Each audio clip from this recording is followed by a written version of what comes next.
Hello, welcome to this latest episode of Creating a Buzz About Health with me, Paula Carnell. Now, today I am going to share with you some of the information that I learned from the National Honey Show.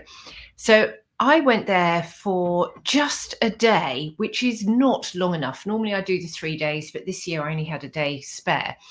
And I was really excited that the day I did go was the day that Professor Steve Martin was doing one of his presentations.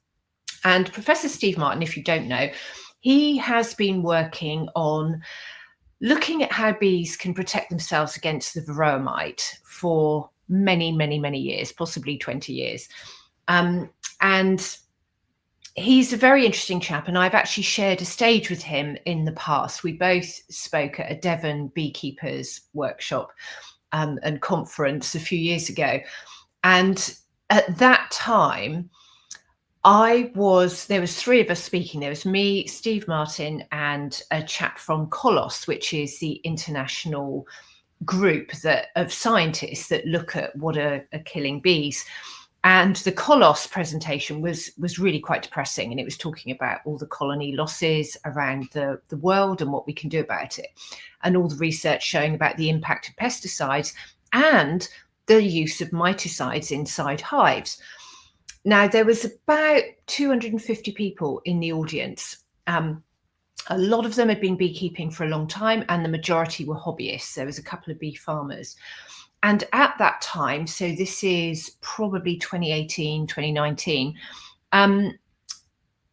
being a treatment-free beekeeper was very, very controversial.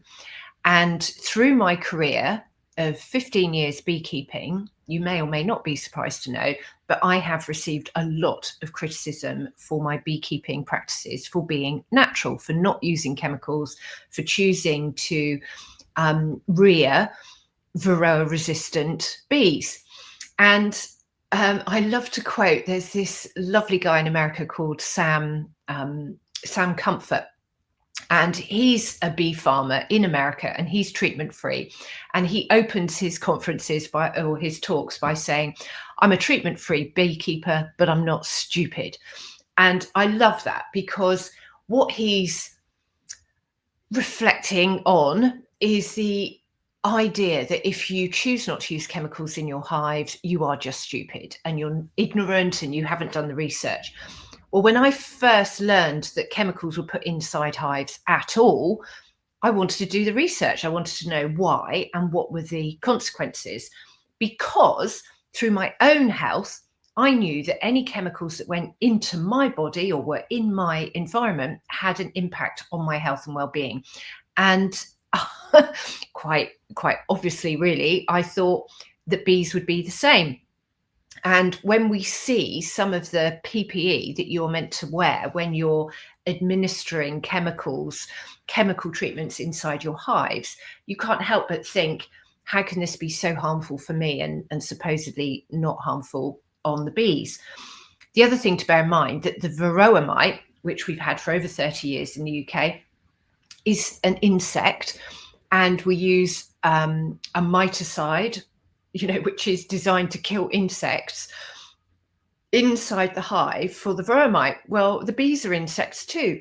So it is all about the dosage. It's finding a dosage that can kill a smaller insect rather than a bigger one. But there is going to be collateral damage, and we are seeing that. The other problem is that if you put a chemical treatment inside a hive and you do not kill every single mite, you have now created a treatment resistant mite. And the mites, they breed, far, far faster than the bees do. And this is one of the problems we've seen. So in over 30 years of varroa and probably 29 years of treatment, we still have varroa. And it is still a problem for beekeepers and bees. Yet there has been growing evidence that bees that are not treated with chemical treatments are faring well.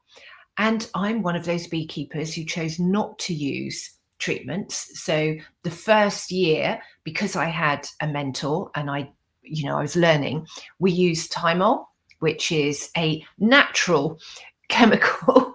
So they use the extract of the herb thyme, which is known to have anti-varroa properties. And I was really, really uncomfortable, but I didn't know what I was doing, and I had to trust my mentor. And so we used that treatment.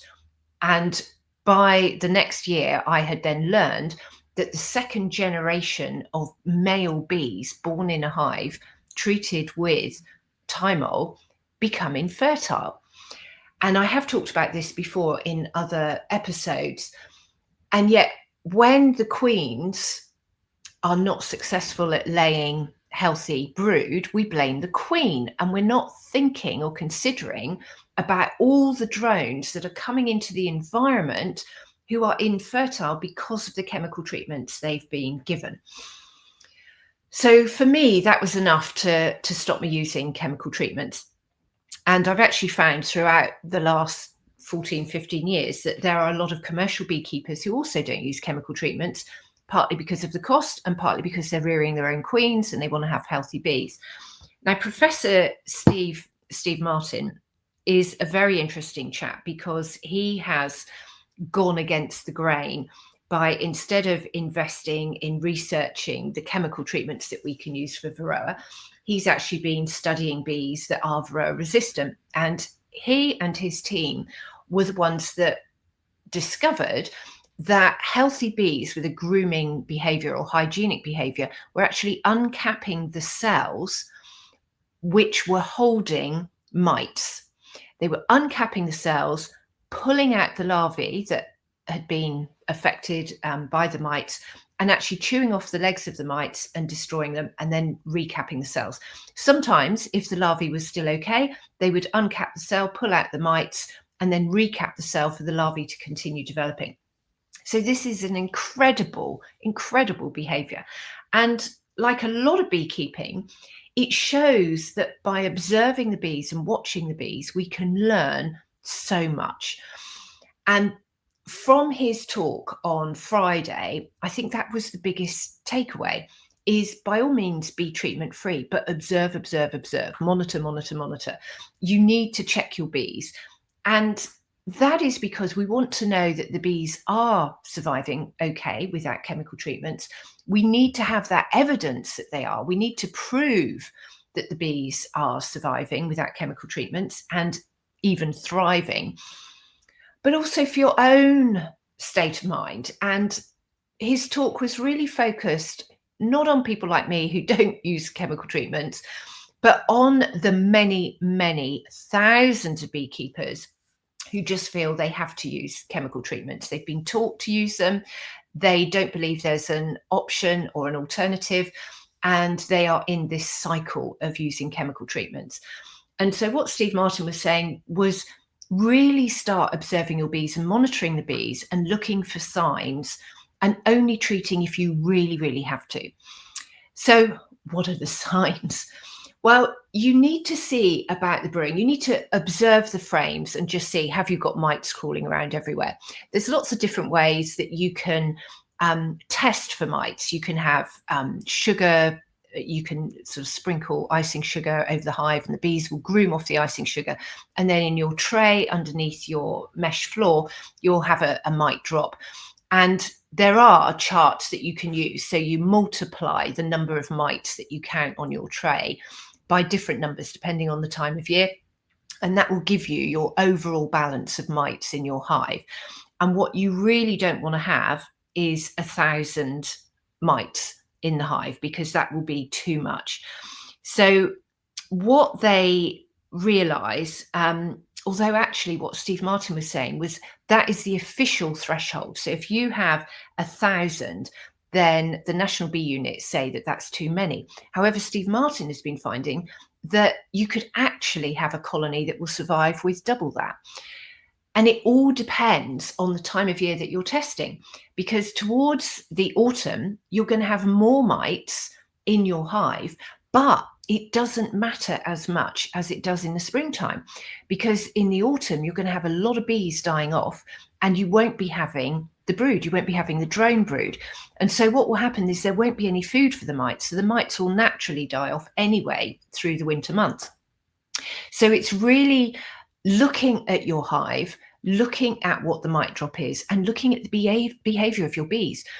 And like a lot of beekeeping, if you're looking at the outside on the landing board, you can see what the bees are pulling out.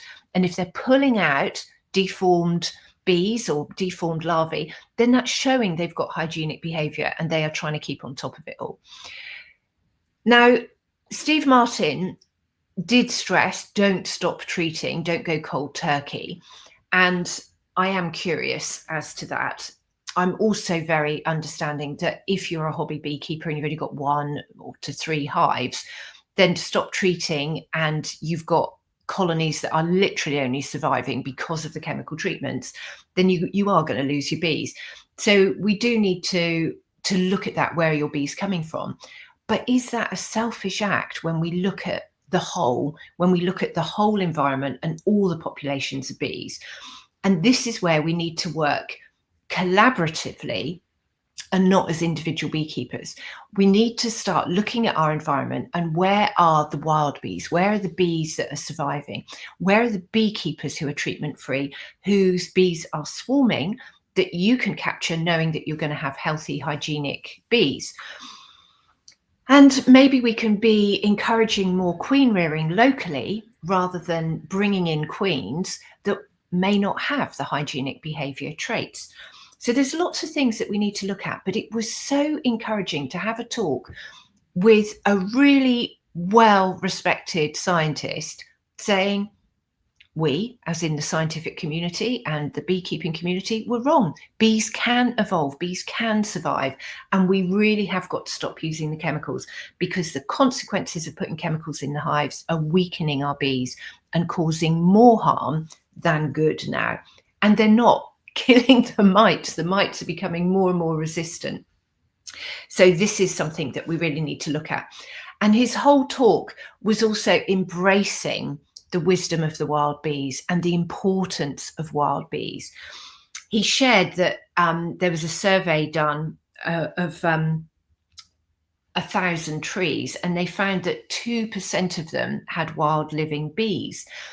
Now, if you look at the whole of the UK, where you've got 2 million trees that are old enough or of the right age that could be holding bees, there could be 40,000 colonies of wild bees across the UK that have survived without being treated with chemicals. Now, this is a really rich resource, and this is how we want to be building up our colonies. And this was great for me to hear, because that's exactly what I do with clients. When clients are wanting to have bees on their land or on their estates, and they think that they don't have bees because they don't have managed colonies, what we do is we hang up bait hives or log hives, or we do an audit to see where are the wild bees already in the woodlands of that area. And we can catch those swarms in the spring, and then we know we've got resilient and varroa resistant colonies to then breed from. And then from our bait hives, from our log hives, we can then move them into more conventional hives for honey production, if that is what people want. So I came away so excited, and I even had the confidence, I suppose, to go to a local bee group that I had received a lot of criticism from, and actually offer my services to do a talk if their members really want to know about varroa resistant bees and how to be treatment free. I've been treatment free now. I'm now a veteran of treatment free beekeepers with 14 years. And they're saying that even 5 years is really, proving to be effective. But the one thing he didn't talk about, which I did want to raise, but there were a lot of questions, is how to start that transition. And rather than using some treatment, why not look at encouraging the hygienic behavior? And this is where I always start using a bee gym. And I found that these little bee gym devices have just been so instrumental in protecting my bees and creating hygienic behavior. So the bee gyms are these little plastic, a grid that you put into the base of your hive, And what happens is the bees, they just seem to know. They come in and they can scratch themselves on the various spikes, and there's some little tapes that go across, so they can crawl through the tapes, which knocks the varroa off if it's on their backs. And if you have this at the base of the hive, if you've got lower entrances into your hives, you'll find that the bees, as they come in or before they go out, they'll actually scrape themselves on this bee gym. So, and if you have a mesh floor, then any mite will drop through to the bottom, and then you can remove it with your tray. So it is possible, it is doable, and I'm so excited that we are now moving towards this treatment-free environment for bees. And this is important, particularly for the beekeepers in Australia, because they're starting their varroa journey. And what we don't want is to find that it takes them 30 years to realise that the wild, free-living, treatment-free bees are the ones that take us forward and maintain our colonies for the future. So this is really, really exciting. I'm really pleased that there is a change coming. And even in the British Beekeeping Association exams now, they are introducing questions, not whole modules, but questions that you can answer about alternatives to chemical treatments. And this is huge. This is so exciting. So all we have to do is shift that mindset, work more collaboratively, forgive and forget. Let's not be treatment-free or chemical beekeepers. Let's just all work together to protect all of our bees and make sure that when any other mites come along, we've already got bees that go, hang on, we've got this. The other thing that's really, really key is nutrition. And this is where everyone can help. So even if you're not a beekeeper, our bees need to have a healthy diet. If they're healthy, strong, well-fed bees, then they've got the energy and the resources to fight almost anything that comes their way. And for that, we need more plants. We need more flowering plants. We need things that are flowering now. And I was so excited at the weekend. I went up to our community garden and they had beds full of herbs that were flowering. There was thyme in flower. There was calendula flowers everywhere. There was borage everywhere. And this is perfect. This is what the bees need at this time of year. So going into winter, if they can top up their supplies with fresh nectar, fresh pollen, good nutrition from healthy soils, then they'll be able to have a good rest over the winter months. They'll re-emerge in the spring, very healthy, very strong, ready to take on whatever is thrown at them. So if you're a beekeeper, then have a look at the National Honey Show recordings and watch one or both of Steve Martin's talks. If you're not a beekeeper, just get out there, look in your garden, look in your windowsills, your boxes, whatever you've got that could be feeding bees. Plant more of it, sow more of it. Let's provide a wonderful feast for our bees to help them fight whatever the next year has in store for them. So thank you very much for listening. If you've enjoyed this, do share it. If you've got any comments, then do share. And if you're enjoying this podcast, I would love it if you would write a review. Just go to whatever platform it is that you're listening to. You can click to say how many stars you've enjoyed it. And on Apple Podcasts, you can actually write a review. These really help because it helps more people learn about my work and learn about bees and help creating a buzz. So I will see you inside my SKOOL community. There's a link in the show notes. And if not, just keep on creating a buzz about health. And until next time, I'll say goodbye.